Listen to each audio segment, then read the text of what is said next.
In the next 60 minutes here on Newsnight, private transport operators joined forces with government to roll out a joint security task force, a last-ditch effort to rein in indiscipline and halt the unchecked charging of unapproved fares.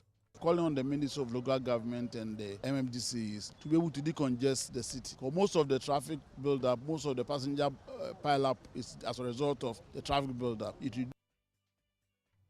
At the very latest for you, we tell you why the Transport Minister is ordering an investigation into the suspicious purchase and sale of some Metro Mass transit buses. Also tonight, Ghana's electricity supply under threat as Bui Power Authority warns that illegal mining activities around the dam risk plunging huge swatches of the country into darkness. It causes siltation of the river, decreases the effective volume of the reservoir. So if it is giving us a minimum of 200 megawatts, without that, almost half of Kumasi will not have electricity.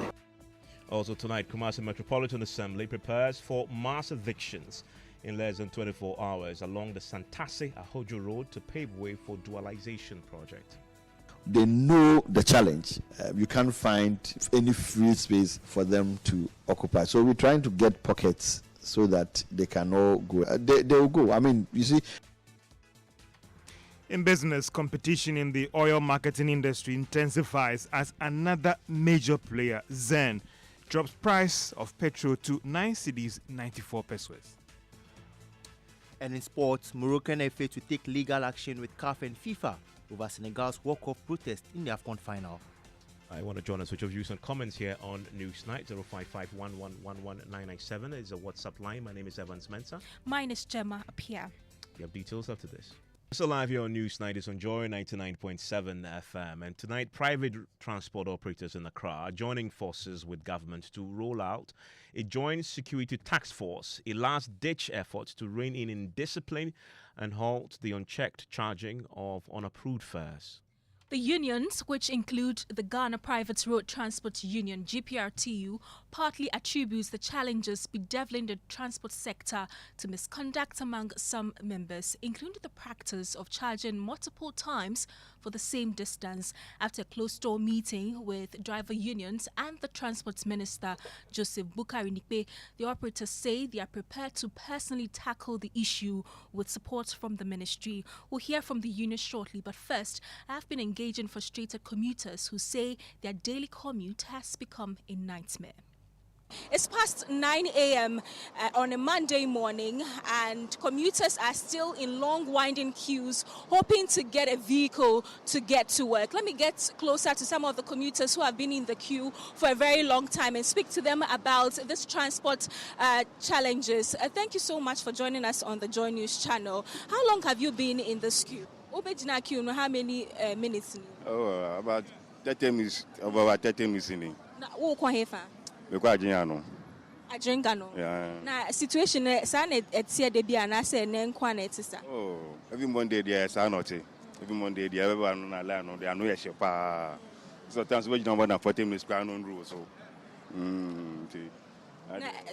situation how saying oh how me pa because I just by 7:58 essentially make do adwuma but by this time regional lie actually by this time go juma and me adwuma by this thing no lam na regional no but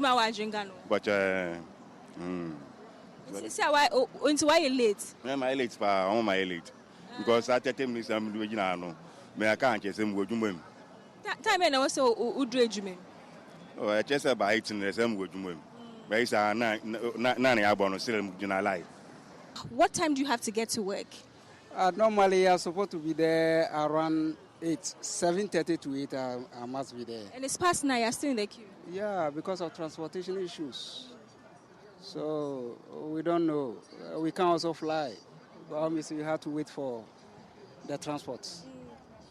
Oh, me buy the bear 1 hour near. I'm in But bus na kwa a chance na about me say trafficking. Na me wo problem kakra. Problem I want to say bus ni lodu wi a omo gina mu no eye too much sin yenya yete ho no e basa e ma ohome ete And obi aso ne spray away use our denam. So she's complaining about the number of people that the Ayalolo buses take when they are loading. She says the people the commuters, the number of commuters who stand in the buses are more than those who are seated. And that affects them when they are moving from one place to the other. Well, Gemma interacting with the commuters there. And Gemma, as you know, today the Transport Minister has been meeting with the transport unions. We can now listen to some of them. They've been interacting with my colleague, Fatau, who was at the Transport Ministry today. They should come organize themselves with the task force so that they will see to it that all the drivers are doing things in the very right way so that the congestion with this structure and those people will be. Calling on the Ministry of Local Government and the MMDCs to be able to decongest the city. Because most of the traffic build-up, most of the passenger pile-up is as a result of the traffic build-up. It reduces our travel turnaround time and all that. So it's something that we have committed to work with it. We expect the ministry also to play it through very well. For those who are charging above should be a thing of the past because that is totally cheating. You are not supposed to take 5 cedis from somebody. Instead of 5 cedis, you are taking 10 cedis. We think that the task force will do. And we want them to do it in all of us. We are not going to sing out with a particular like Jeep, a Tiger or Protua or a concern. No, all of us, we want them to be one particular task force so that he would be taking care of all of us. So you heard there, Abbas Imoro, he's a spokesperson of the GPLTU. Pink Dankwa speaks for the Tiger Transport Association. Niashi, acting PRO of the Concerned Drivers Association, and the General Secretary of the Ghana Road Transport Coordinating Council, Emmanuel Ahene Yeboah. Meanwhile, the director of the West Africa Regional Center of CATS International, Kofi Adomakwapia, is calling on government to develop a clear and standardized framework for determining commercial transport fares in Ghana amid growing concerns that operators have failed to reduce fares despite declining fuel prices. Heard that most of the union are saying that prices of transport fares are not determined by fuel price alone, but the spare part prices, and that spare parts are going up. But when you look at even the rate of the cedi to the dollar, it's also trends that spare parts should be coming down. So in this country, we always do firefighting. I think one way around this thing is that we need to be able to design a model for running of commercial cars and say that, look, fuel prices account for, let's say, 60% of the running of the car. Then that of spare parts is, let's say, 20% and maybe other overheads. So that we know that anytime the fuel prices goes down, we know that there is a way that the prices should also have to go down.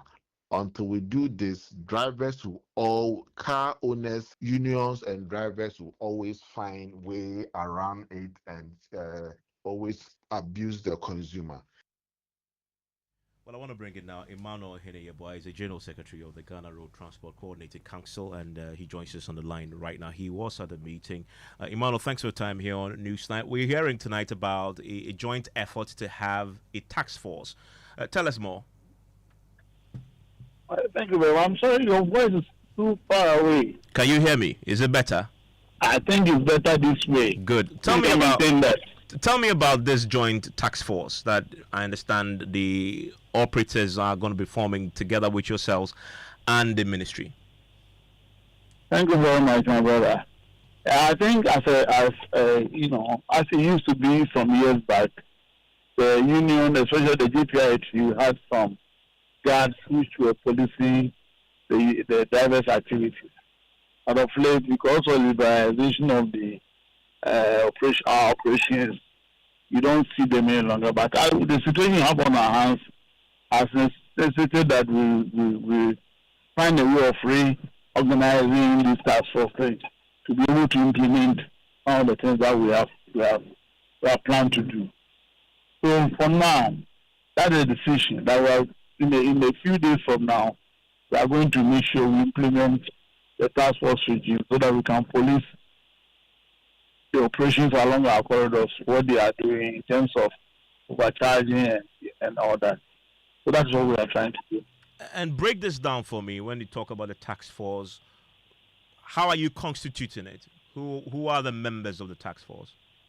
Well, that is a proposal we have just tabled, and leadership will sit around the table and see how we compose it. But we have many unions, including the GPRTU. But the main unions that attended the meeting, I can say we are over 30 different unions. So at least we see how we can draw membership from some of the unions to form the task force and see to it that we implement it. And to avoid, people taking advantage of the situation as well. Would you have police joining this task force? Well, like I said, we are about considering the modalities. It's a proposal we have made, but as to the detailed modalities, we'll discuss it when we sit around the table to do the nomination for the membership. You talk to some of the drivers and they say the reason why we are having this current crisis is partly because a lot of them have parked their cars, the spare parts are too expensive and so the cars are broken down. Have you investigated this and what have you found at the council? Well, I'm aware that some of the vehicles are old, some of them are at the workshop after the extensive Christmas activities. Most of them have gone to workshop to do refurbishment. So it's possible that's a factor.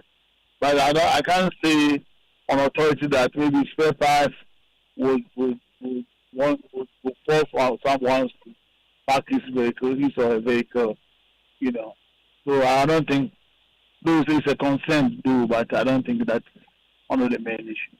Well, there is a means of your income.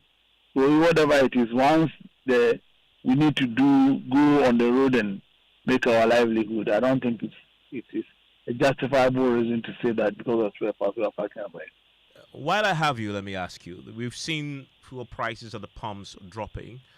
Some are selling fuel prices at the pumps. We've seen the prices dropping. Some are selling a liter of petrol, for example, below 10 cedis.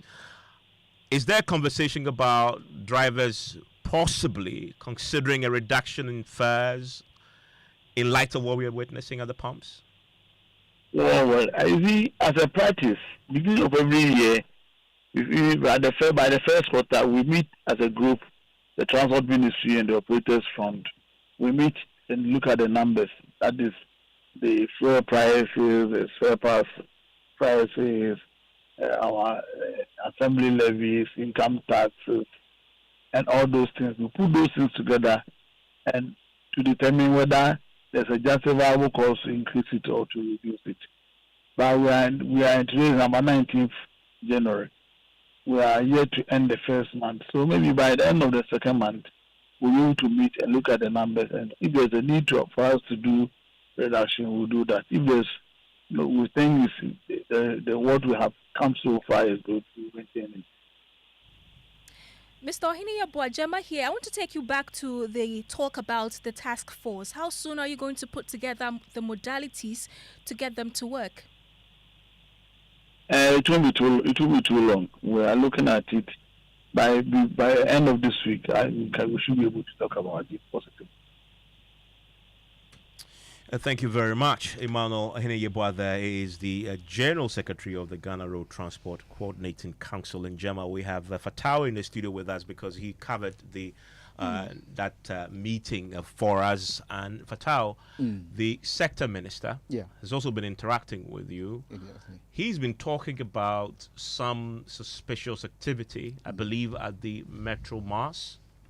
Exactly, Evans. Over the weekend, the Deputy Managing Director of Metro Mass, Harun Pau Redu, he spoke about the fact that some 313 buses were declared unserviceable and were sold barely 2 months before the 2020 elections, which in fact now is raising a lot of concerns among many of us. He said that these buses were sold just 2,500 for each, right? So the minister has been responding to this, and he said that he has instructed the management and board to immediately look into this matter. We are now telling our transport union like the STC and Metro Mass at all years, whatever that you are doing, you must ensure that you renew your fleet. It will no more be that you will leave them to get to some stage, you auction them, and that is it. We are looking at retooling them. When we do that, it is now going to be a duty that at all times they will continuously replace whatever they are using on a yearly basis, at least to start. But selling these buses are just 2,500 cedis each. Are you not concerned about this, given the price? Whether I am concerned or not is one of the issues that when we came in, we said things happen, and those agencies could not even stand to go to the market to do any business. What we did was to sanitize the system. Most of them had difficulties in paying salaries. Most of them, their revenue was not that encouraging, so nobody wanted to do business with them. What we sought to do was to ensure that we sanitize their books, we make their revenue collection on daily basis improve, and that is what we have done over the years. They now have a good turnover, they make good revenue, and everybody now wants to sit at the table with them to see what we will do. As for the auctions, this was what we had, but the boards are going through to see whether or not they were of correct merit for that amount. It is not something that I can just say that it was whether over or it was not unduly priced, but it was auctions that they did. And if we need to caution or to go into it, I've instructed all the management and boards to have a second look at it. Jama, thank you. Thankfully, we can bring in Harun Ahodwo, who is the Deputy Managing Director of Metro Mass Transit Limited, joins us on the line. Before we even discuss the subject of the investigations, we were expecting that you'll be bringing in some 300 buses to fix the current crisis that we are witnessing on the streets with commuters during rush hour. Do you have an update on that? Yes, sir. Thank you very much to your listeners. As you rightly put it, as Metro Mass, let me run our viewers through a few issues of, or a few bits of historical antecedents. As you are aware, or a few bits into history, as you are aware, our company was established by an Act of Parliament in 2003. And at the time, OSA was birthed, Metro Mass was birthed out of OSA, then defunct public transport services. And as a result of the coming into force of Metro Mass around 2003-2004, former President Kufuor began Metro Mass with a fleet level of from 2003 spanning to 2008, about 1,000 buses. By 2009, the fleet level has reduced to about 500 operational buses. Then from 2009 to 2016, the then NDC government under Ms. Mahama also augmented our fleet level with additional 600 plus buses. So by 2017, we were having close to about 1,110 operational buses for the company. Between the same period, around 2017-2018, when the previous government was in office, they actually put on sale, about 300 plus buses, and they declared those buses as scraps.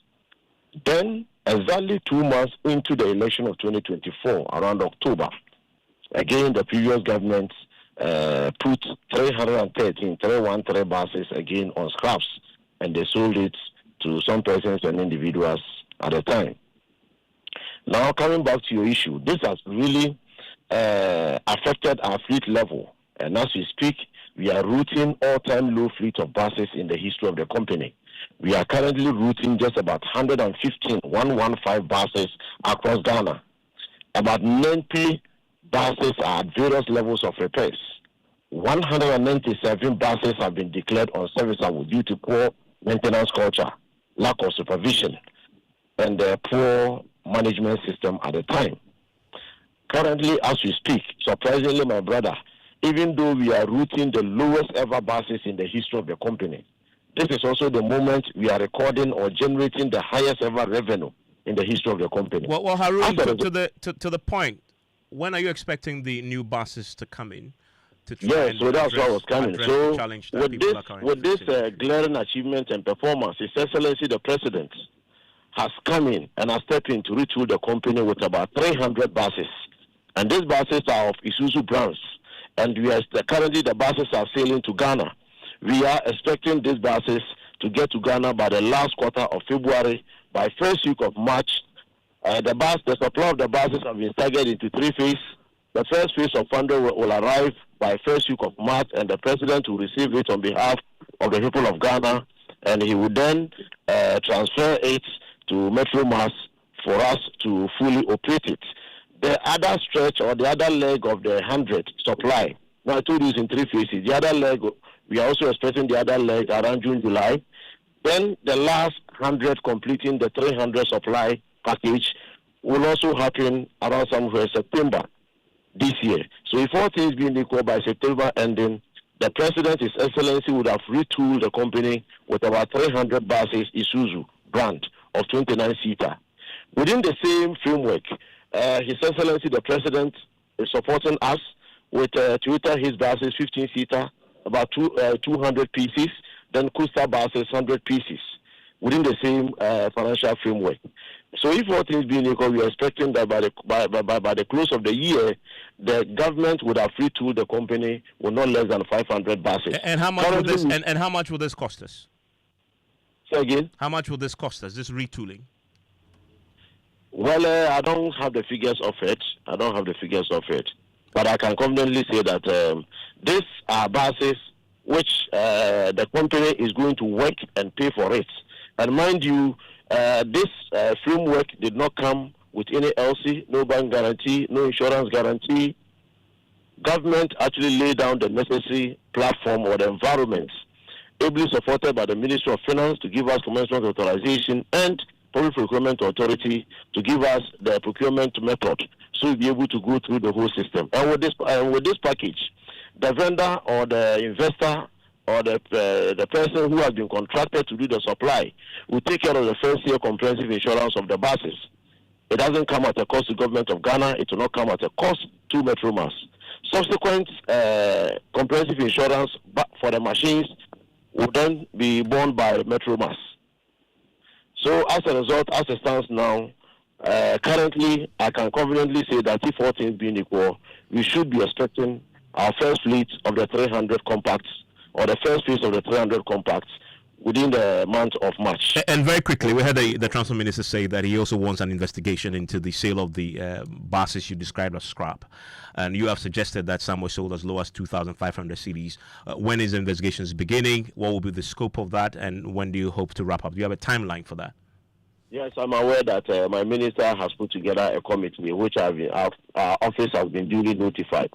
So a committee has been put together, and we worked assiduously within the time frame to make sure that we bring this thing to a closure. And all the perpetrators who have, for some reason, committed crime against the company, I can assure you, will face the full rigors of the law.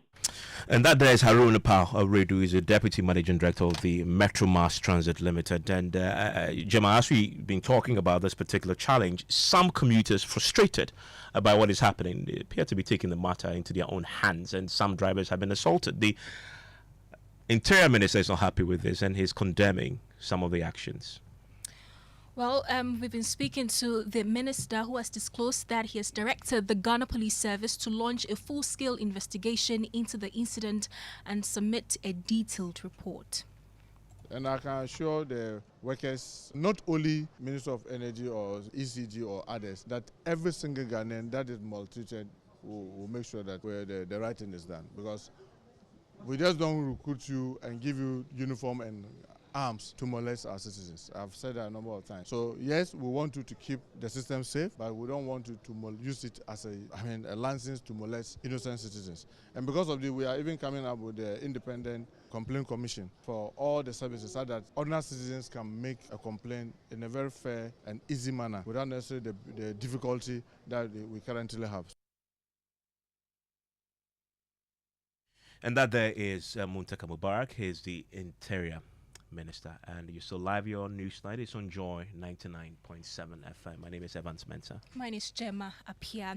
Now, the Bui Power Authority has issued a stark warning. Illegal mining around the Bui hydroelectric dam threatens to disrupt electricity supply in parts of the country. Speaking on the Super Morning Show, PR manager Maoli Fui Kwajovia said siltation from Galamsey operations along the Black Volta River is clogging the dam's reservoir, a lifeline for power generation.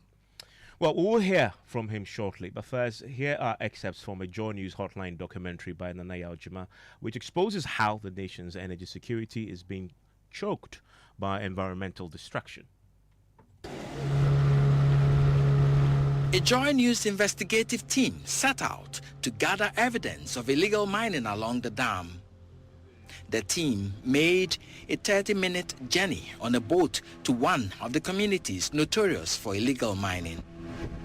This new settlement for illegal miners is named Ahodwo. The mission here is to gather facts on the reality of a national security threat posed by the illegal miners and their activities close to power installations.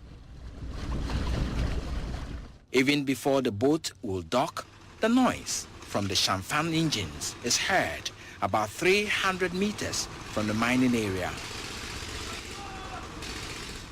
Upon sighting the boat, which looked different from those plying the route, some of the illegal miners halted operations and most of them took to their heels.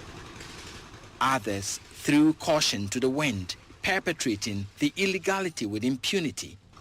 They mine along the banks of the reservoir of the Bui Dam. The area being mined, according to sources, is an extension of the dam in the rainy season.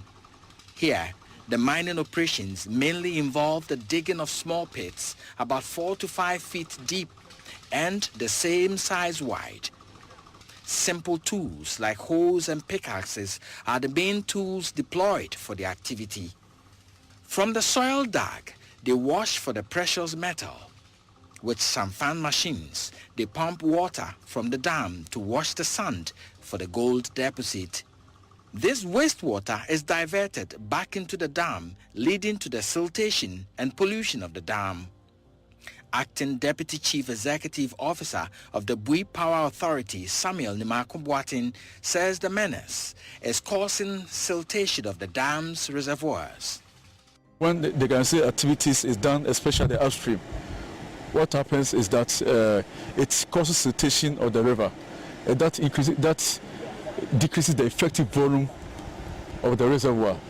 So if, let's say, we are expecting the reservoir to contain about 100 meter cube of water, because of this Ganse activity, it will rather reduce it to about 80.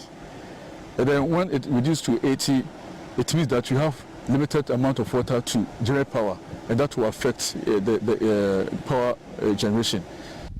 But the miners insist their activities in the river and its banks cannot harm the dam. One of their leaders, Etu, claims they mine sustainably. The waste we have here can't get to the dam. We have no machine to dig the dam directly. We won't even accept people who attempt to mine in the dam. What we have here can't get to the dam. We dig pits, that is where we wash our gold. We dig 3 pits, and the water used in washing the gold is recycled. Another leader, who also gives his name as Abodie, is unable to confirm or denying whether their activity pollutes the dam. He says the leadership of the miners often patrol the banks of the river to check against the washing of their tailings into the dam.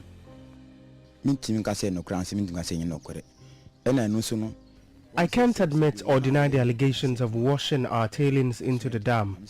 Illegal miners are recalcitrant, so we go there often. Sometimes we find the dam clean.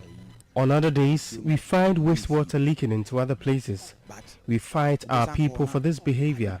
If you find the dam dirty, forgive us. According to Abodie, in the rainy season, their mining committee ensures all the dugout sand is sent far from the reach of the dam's overflow point. By this measure, he says the sand is not washed directly into the dam.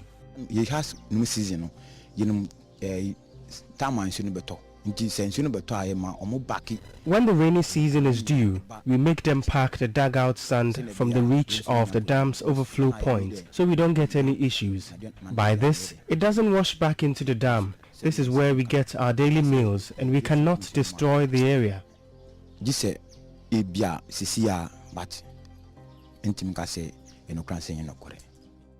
The generation of hydroelectric power depends on rainfall patterns to sustain the water levels in the dam. With illegal mining silting the dams and the erratic rainfall due to climate change, many are pointing to a national emergency in dealing with the situation. Executive Director of the Africa Center for Energy Policy, ASAP, Benjamin Boache, envisages half of the Ashanti region may be cut off the national grid if the situation persists. So if it is given us a minimum of 200 megawatts, without that, almost half of Kumasi will not have electricity. So that is how significant. We have in recent years also see the plant struggle and sometimes when the rains don't come on time.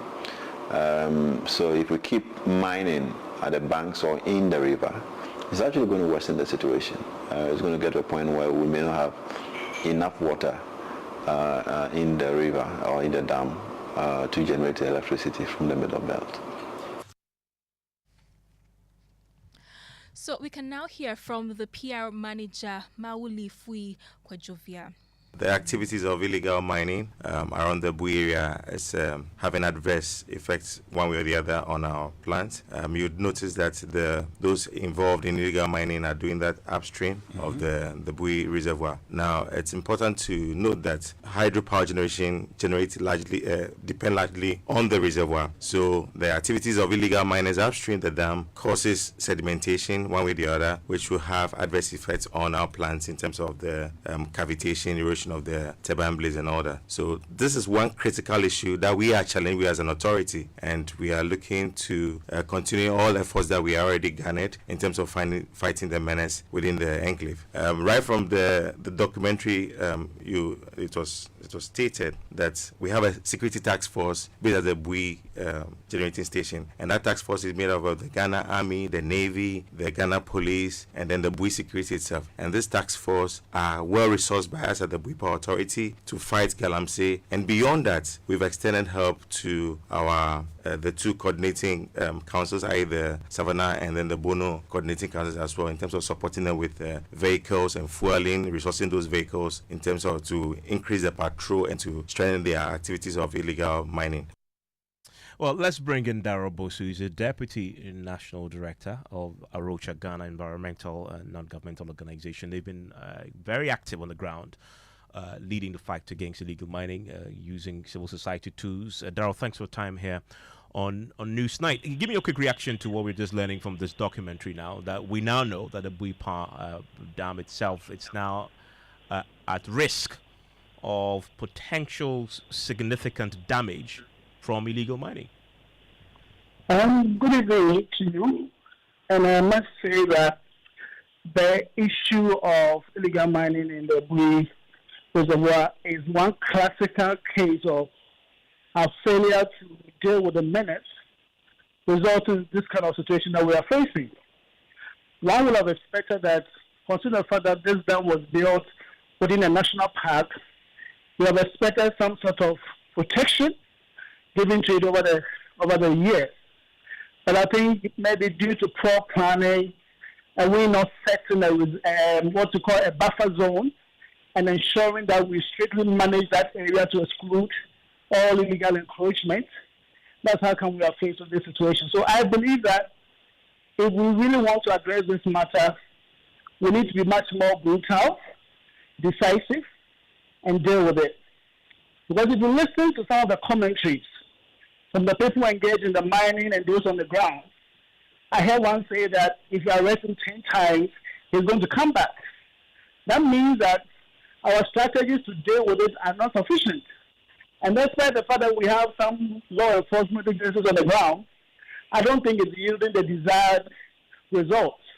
And that's how come we keep complaining about it. So I think that we need to really get serious and deal with this matter. And Darrell, tell me, there was a time a few months back when the coalition against illegal mining was very vociferous, and hardly a day goes by without some pressure being mounted on the system to do the right thing. We do not have the same current pressure, at least it's not that obvious. What's your assessment of where we are with the war against illegal mining? Well, I think we have said time and again that for the strategies that the new government is proposing to work, we need to comprehensively resolve 9 months to have permanent deployment in locations. Otherwise, just back and forth to the same location, several weeks back and all of that is not going to solve the problem. Well, last year, towards the end of the year, we were told that they were going to deploy permanent military bases along some of the high-risk areas. We haven't seen that materialize just yet. No, it hasn't, because they were not giving sufficient resources and all of that, and that is why I think that the impunity of Galamsey continues, and you don't really see we being able to stop the menace in key areas that is happening. So, I mean, you asked me what the situation, I think it's still ongoing. The impunity is still out there. I've heard some members of some DCEs and even telling the law enforcement agencies to stay away from their jurisdictions and all of that. So I believe that we have not really done what we need to do to really cut the head of the serpent. Until we do that, we are really going to keep at this. And it's unfortunate that this government promised to do a lot more. And I think that to show true commitment, they need to resolve 9 months for the permanent deployment to happen. That's, in the absence of that, we are just going to keep failing. Darrell, thank you very much. Darrell Bosu there is a Deputy National Director at Arocha, Ghana Environmental Non-Governmental Organization. And you're still live here on Newsnight on Joy 99.7 FM. And George, we have Gemma with us. What are you doing on the show? So, yeah. What do you have in the headlines, George? Well, coming up in business, competition in the oil marketing industry intensifies as another major player, Zen, drops petrol price to 9 cedis 94 pesos. And Chamber of Oil Marketing Companies hopeful of reaching a resolution soon on this fuel price program. The business news on Newsnight is brought to you by MTN Business. Welcome to the new world of business. Kingdom Books and Stationery, your number one stop shop for all your office essentials. Centers Tanks and Pepsodent Herbal and Charcoal. Welcome back to business on Newsnight. Now, competition in the oil marketing industry is getting interesting in terms of price quotes. Now, this is because another major player in the industry, that is Zen Petroleum, has cut the price of petrol to 9 cedis 94 pesos. More in this report.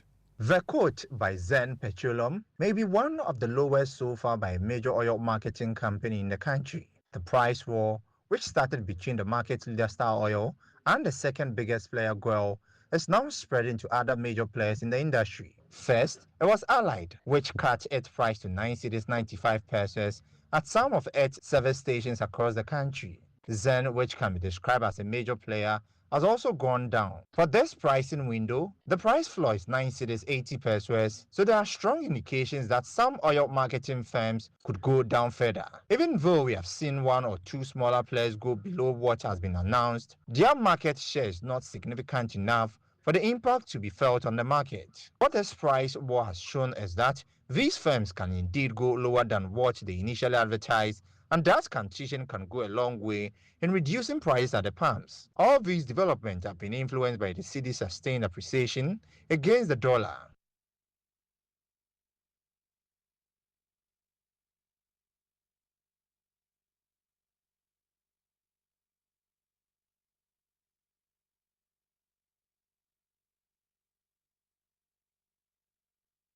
And sorry for that break in transmission. Now let's go to our second story, where the Chamber of Oil Marketing Companies are hopeful of reaching a resolution soon on the current disagreement between members on the fuel price floor program. Dr. Riverson Opon is the chief executive of the chamber. This is a very big tug of war for all of us, including you being a consumer and myself. And I believe that this will surely be dealt with holistically. We all know the good and bad side of the implementation of the floor price. I believe that the perception that the floor price was set to save certain businesses should be correct. We are normally dealing with a deregulated market, no doubt. Dr. Rivison Upon is the Chief Executive of the Chamber of Oil Marketing Companies. A Bank of Ghana Governor Dr. Johnson Isiama has highlighted the critical role of the domestic gold purchase program to the economy despite the issue caused. The governor raised this issue in his New Year engagement with the media. These measures contributed to improved price discovery, reduced distortions, and a gradual restoration of confidence in the FX markets. Now, the bank's gold programs also played a strategic role during the year.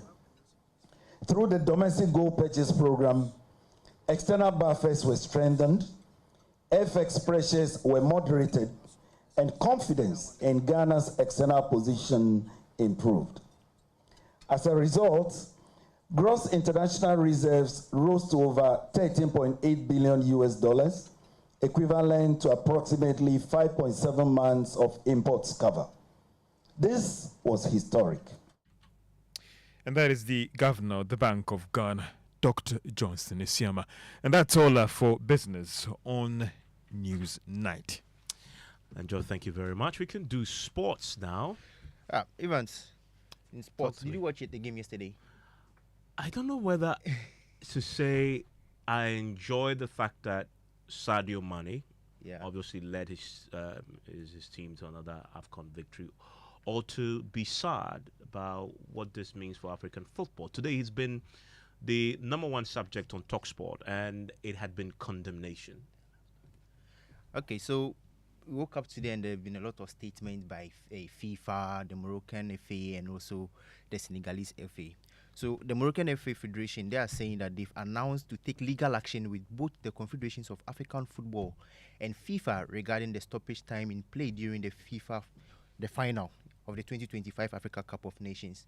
Now, my colleague Victor Achu Tamaklo hears more in this report.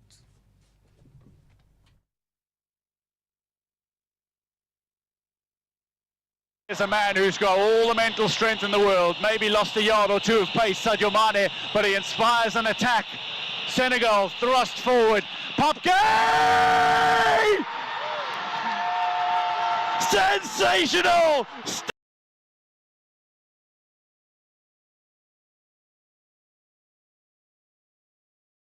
It was the goal that gave Senegal their second title of the African Cup of Nations.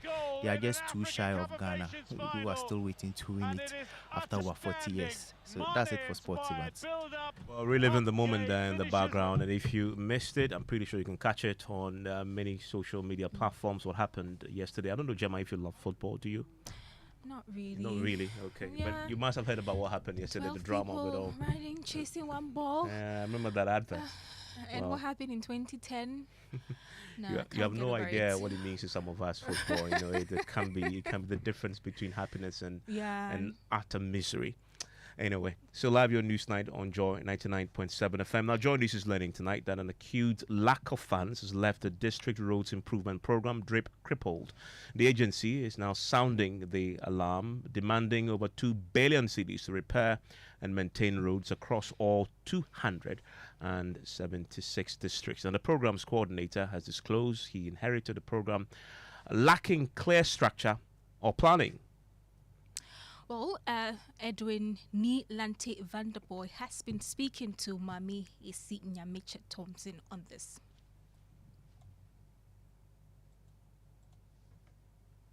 I've just done more than the Minister for Youth and Sports. Really? Yes, because Yes. I have resigned as an MP, and I think this one will make more impact in the life of the people. And these are the people that I am happy today having given opportunity to serve. Talking about serving, taking over office, taking over the books from your predecessor, what work have they done so far? Let me say this, DRIP was not really structured when we took over because, it was just around September 2024 when the then president inaugurated and launched it. So it took the government some time with the distribution of the equipment across the country and all those things. DRIP was not really set up. So we had a national coordinator, but he didn't have any team to work with. Okay. The first thing I did when I was chosen was that first I recognized that fact that I am not an engineer. So the first thing for me was, who are the people I could get? And I saw in Parliament some colleagues of mine, many of them who have that background, engineering background. So when I got those two people, I felt that that was good for me to move. When it comes to issue about roads, and we're also going to depend on money that will be given to us from the District Assembly's Common Fund. I have never done accounting before. I didn't have anything. So I needed someone who would be responsible on how to disburse these monies to the assemblies and all those things, because that was a structure we came to meet. Right. The District Assembly's Common Fund through DRIP disperse money to the districts. So immediately I have to look for someone, accountant and auditor, former MP for Whole Central, Honorable Benjamin Kodo. Right. So when I got these people, I felt that I have a foot in a bit of this country. So what is your vision now for this year? This year, we are praying that the funding bottleneck that we encountered in 2025 would be addressed. And that there is Neil Antivandapoy. He heads the DRIP program. Let's take you to Kumasi, where the Metropolitan Assembly is preparing for mass evictions in less than 24 hours along the Santasi Ahodwo Road. Temporary occupants, including car dealers, mechanic shops, taxi operators and traders, will be affected. The KMA served a final notice a week ago for the affected occupants to vacate the area to pave way for the road dualization project to improve vehicular traffic within Kumasi. The Kumasi city planner, Benjamin Ajenim Boateng, spoke to Joy News. As for the car dealers, we've had engagements with them. I mean, when Mayor came, we've had engagements not more than 3 with them, series of engagements. They've come to my offices severally. They call, they know the challenge, because Kumasi is a built-up area. You can't find big space, any free space for them to occupy. So we're trying to get pockets so that they can all go, and we've been able to identify some pockets for some of them, and they will go. I mean, you see, with the car sellers, it's not difficult. Moving vehicles is not a big challenge, so nothing will be demolished. Let me use that word. The only thing that stands in the way of demolition will be that temporary structure, the temporary structures along the road. If you're running anything of an economic venture, you would have to find space yourself, But over the years, attempts have not been made by them to find space. It is not our work to find space for them. And I want us to take a trip to Kumasi now, and let's speak to our correspondent on the ground for us monitoring this, Emmanuel Kweku, because there's a big question now about whether or not the KMA will proceed with the mass evictions tomorrow. Bright, do we have confirmation? I'm sorry, so with my earlier engagement with the head of the physical planning at the KMA, that's Benjamin Ajenim, he said verbatim or categorically that tomorrow the mass eviction will be happening along that stretch. That's the Ahodwo runabout to Santasi stretch. In fact, we've had a series of notices starting all the way from somewhere in September 24 and 2025, where they were given a 1 month ultimatum to vacate the premises. But unfortunately, 2 months down the line or 3 months down the line, we've not really seen any of these evictions happening until last week, where we had the final notice from the Kumasi Metropolitan Assembly that all these temporary occupants along the stretch must leave by tomorrow. And so tomorrow, according to the words of the fiscal planning head for the KMA, he says that tomorrow it's happening. And in fact, the Kumasi mayor himself, Richard Okoye-Agyemang, has confirmed that the mass eviction is expected to happen from tomorrow. So tomorrow we'll be keeping an eye on that stretch to see whether or not this exercise will be happening. And there's doubt tonight only because this has happened before. Assurances were given and then postponed. For those who are listening to us from the areas who may be affected, you are confirming that there will be no postponement this time. And so for Evans, in fact, we always speak with the Kumasi mayor, and he has assured that this is the final because they need to clear the way and prepare the road for the actual construction, which is supposed to start somewhere in April. And so they are preparing the way so that the contractor can come on site and then begin the road dualization. In fact, they tell us that when you go to this road, you see some markings there where the contractors or officials from the KMA have erected some posts along the stretch where anybody that goes beyond it will be vacated. So for even the traders themselves, some of them say they are ready for the eviction, but the key question has been where they are going to be relocated. In my earlier interview with the PRO for KMA, she told me that they were having an issue getting funds to set up a place for these people to relocate. In fact, they tell me that it's not their duty for them to relocate them because ideally, the spaces they are occupying along the stretch is a government space, and so they are supposed to find, but they are being sympathetic, and so they are finding them a place. But it has been back and forth and a dilly-dally. So we are hoping that tomorrow, hopefully, as they have assured us, the eviction tomorrow will be the final day, and so we'll see the mass eviction happening along that stretch. Brian, thank you very much. And so if you're one of those currently resident along that Santasi Ahodwo Road, you need to pack out because tomorrow the KMA says they will be conducting that mass eviction. And that's it for Newsnight tonight. My name is Evans Mensah. My name is Gemma Apia. Enjoy the rest of your evening.